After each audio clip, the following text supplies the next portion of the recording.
Hey, welcome back to Waffles. Today we'll be doing a review on the Cooking Light, the Ultimate Kid-Approved Cookbook. Some things I like about it are they're easy for all ages, so you could be 5 and not being able to cook by yourself, or being up to 18 and being able to. Some of my favorite recipes were French toast casserole, which I made last night. Or it also it doesn't just talk about food, it talks about your health too. Out of 1 out of 5 stars, I give it a 4. Because I think it's a really good book, and it just doesn't just talk about cooking, but you could also find other ones if you want just all on cooking. So that's another thing I like about it.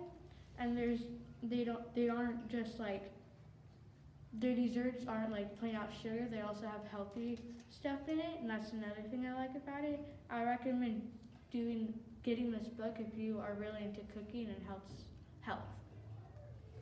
Make sure you like, subscribe, and hit the bell. Bye.